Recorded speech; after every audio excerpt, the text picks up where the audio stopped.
Wonderful. So, good afternoon, everyone. This is another episode of Sustainable Brain with the West San Antonio Chamber of Commerce and the Brain Coach, Dr. Sunita.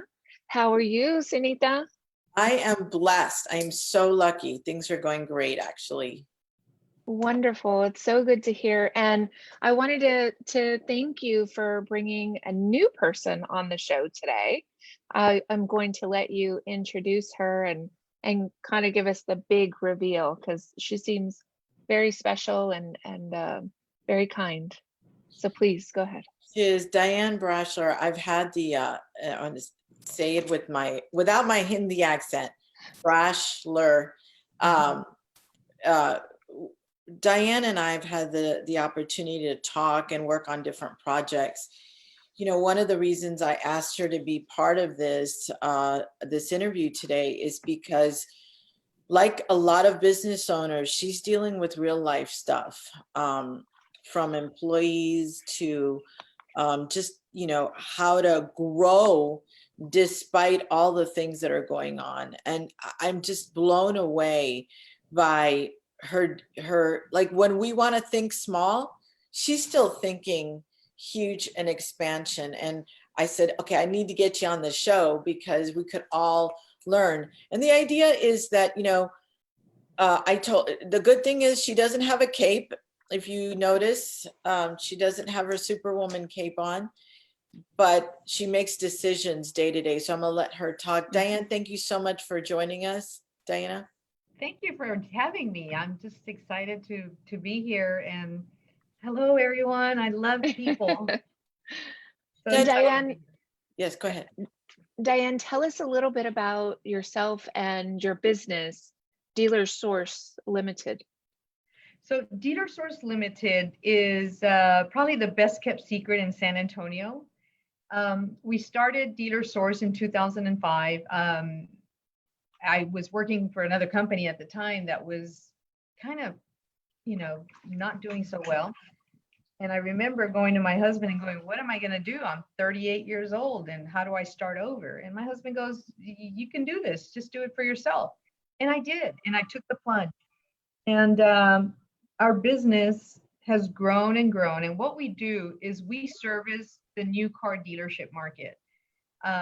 We provide products like leather seats. We do all sorts of backup camera, 12-volt installation. And then our business pivoted and we started carrying suspension products, tires, wheels, lifts. So I am a female in a man's world and I can talk Jeeps, I can talk trucks. And that is a rarity for somebody like, you know, for females. And I love it. I love every bit of it. Been in the business 25 years. And every day's a new day. And every day you wake up excited to do something. Well, I'm really happy to hear that. Being a truck owner myself, yeah, and my husband, he's restoring a truck. So yeah, we may be by to have to see you and talk a little truck. So you're also gun girls. Yes. Yeah, we'll talk about that another time. So in this time of now, here we are, July, you know, COVID started in March. Talk about that mind shift that you kind of had to have with dealing with your employees and what is your business going to look like, and then taking that step forward to, all right, I got to pick things up and reorganize and go. You know, when COVID first hit, we had companies like ours from around the country that we talk with. And of course, you know, you first saw New York start shutting down and our buddy over there, Jared, he had to furlough and let go of all of his employees. The hardest part for me was when shelter in place hit. I really felt I had to let go of all my employees because I was like, where am I going to do this business? So at the end of the day, we held on to 2 installers because we only had a couple of cars to do the following week. And lo and behold, our customers were amazing. They still kept moving product. Today, our challenges are we're operating at about 70%. We've brought in, you know, our staff, our PPP has run out of the 8-week program. And now you're seeing COVID kind of start up, and we're having to quarantine, certain people that come in and say, hey, my daughter has COVID, and just kind of take that person out. So I am popping into whatever position I need to pop into to continue the business. And I've been blessed not to get COVID, but every time that one spoke comes out of the wheel, you jump in and make it strong again. Because ultimately, as business owners, you kind of go back to your fundamentals. And your fundamentals is, why did you start this? What did you do? And what we started and what we did was pretty much service our customers. And if you go back to that very basic thing, it just helps you get through the tough times. You keep looking, at the fact that that's where you started, and you just keep running. Yeah, absolutely. And Sunita? I hear Diane doing a lot of things that we talked about. She just said, when it gets tough as a business owner, you go back to the fundamentals. And we've talked about really knowing what you're committed to. So Diane, it sounds like you go back to what really matters to you and just start walking again. Is that correct? Oh, absolutely. Absolutely. So, your core values, and you examine your core values, and you take a look at, okay, guys, when I started, I only had 5 employees. Today I have 50. And you understand that this business, there's so much empathy and compassion that you have to give out, and so much grace and forgiveness, because you have to understand, okay, well, so-and-so needs a vacation, so he's going to call the COVID card and stay home for 10 days. And you just kind of have to, you can't go back and dispute it. You just kind of go, okay, well, it is what it is. We can't change that. And you step in and you just show grace and compassion without conviction. So sometimes people are going to abuse the system, but sometimes people are genuinely in a bad spot. And that's what you do. And as a leader, you step into the storm right in line with your troops. You don't sit in the back office and wait for the storm to blow over. Well, and then you start to see those employees that are very trustworthy and very focused just rise to the occasion with you. They do. They do. The froth always comes to the top. Yeah. So tell us what has motivated you through all of this? What's kept you focused and positive?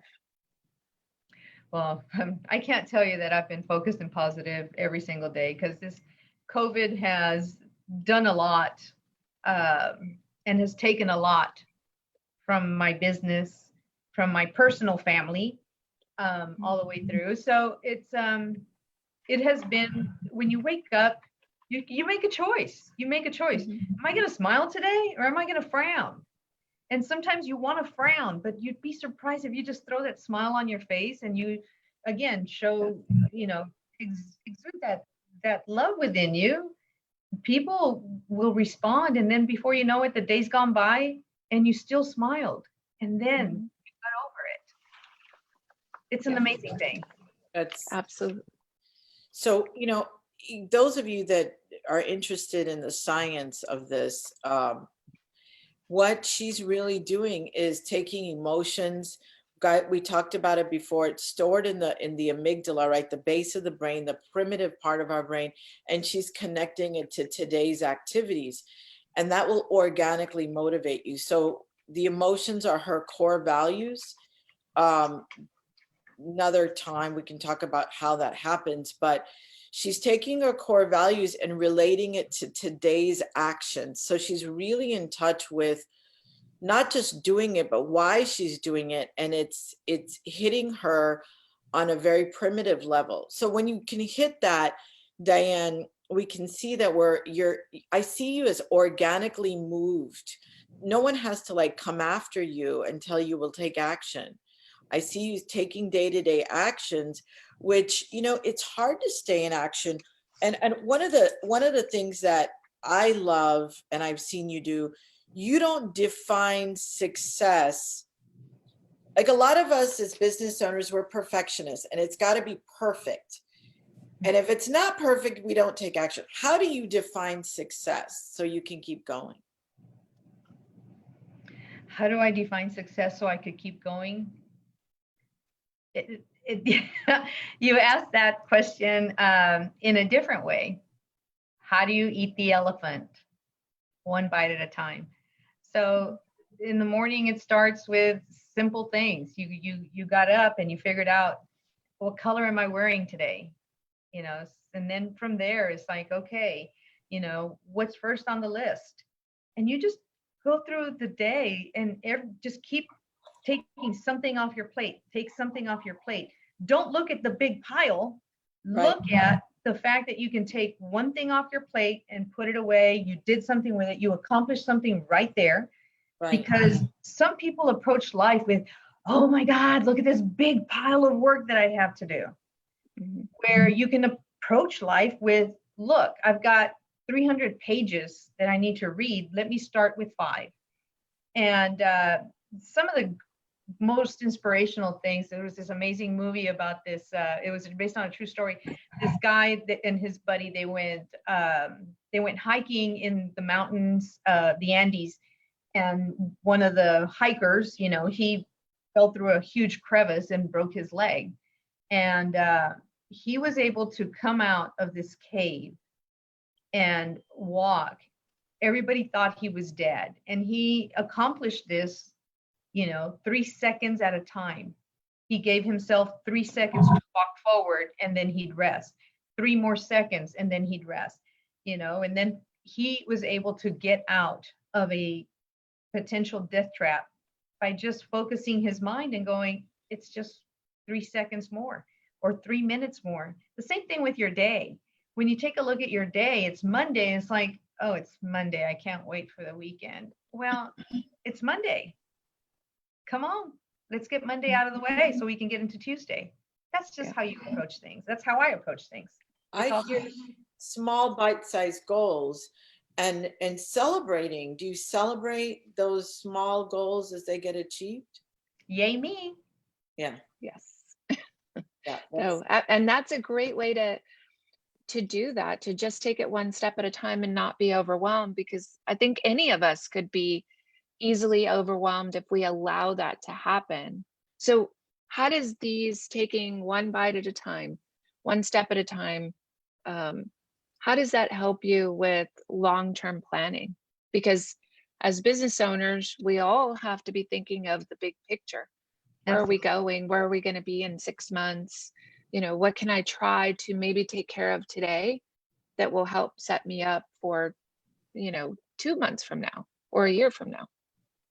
You know, of course, it's hard in these unprecedented times to understand how you're going to get there, because there's a lot of things we can't control. In my world, I'm dealing with shortages and inventory on my customer level.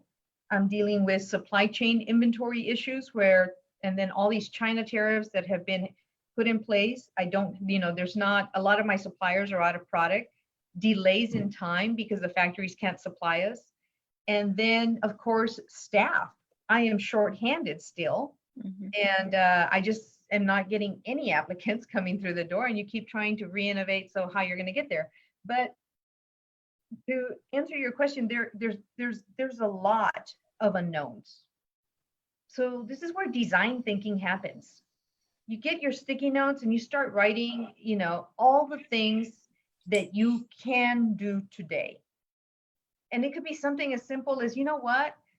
The phone isn't ringing. I have time to reorganize that storage room that's been a mess that nobody can get in there and find, you know, where the extra folders are. It's something as easy as that, you know. So you take a look at put all your notes. I mean, I'm thinking, okay, I need to find a way to grow this company, and I need to find a way to buy out, you know, competitors. How am I going to do that? I got to take a look at who's doing what, who's not surviving, who needs help. And then I surround myself with amazing women, you know. NABO, National Association of Women Business Owners, has given me so much boost just beautiful, amazing, successful women that just want to, take you and hug you and say, go get them, Tiger. Yay. That is a great organization. I've definitely been in and around some of their events and some of the women that participate. So absolutely, you've surrounded yourself by some fantastic people there. Yeah. I know we're almost running out of time, but Diane, you said something, and I want to take a minute. She said, that's when you start design thinking. Tell me do we have time? Yes, absolutely. What is design thinking? I want to hear that from you. What is that? So design thinking is you have a problem. Okay. Let's just say my problem is I'm fat. Okay. Just because we all consider ourselves fat. So the next one is I need a solution. Okay. So now, we're thinking about a solution. So now you start designing what the solution looks like. So on a sticky note, you say, I'm going to stop drinking Dr. Peppers every day. Okay. I'm going to stop eating hot dogs for lunch every day. Okay. And you break it down, and then you take it and all the things that you said you're going to do, you start doing. But you can't do that unless you can envision the things that are the solution to the problem. That's what design thinking is for me. Do you get, so she starts with the end in mind is what I hear. So she says, okay, what is it going to look like, right? And she's really engaging.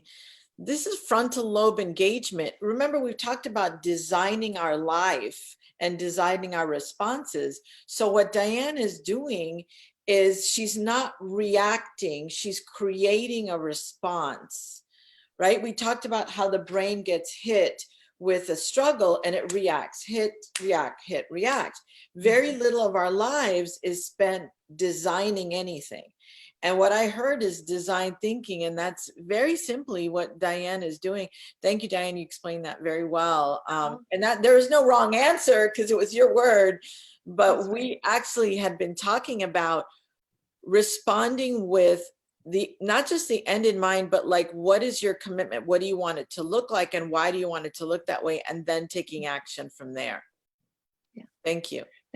No, and it's amazing how Diana describes it and how we've heard different versions of this same thing with some of the other guests. We just use different words, but we're on the same track and we're still looking to get that same positive outcome. And that's what drives us and gives us passion every day, is being connected and helping each other find a solution, and then taking that time for personal care that relates to your business and helps you create something new and long-term.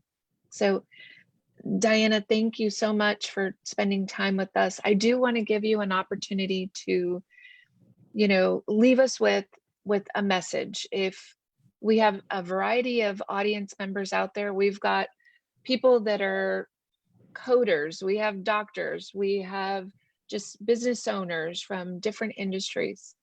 If you could leave them with some sort of message, what would that be? If I could leave you guys with one sort of message is we are definitely in some unprecedented times. And if you listen to the news, it's all bad. It's all horrible. We're all going to turn to zombies tomorrow.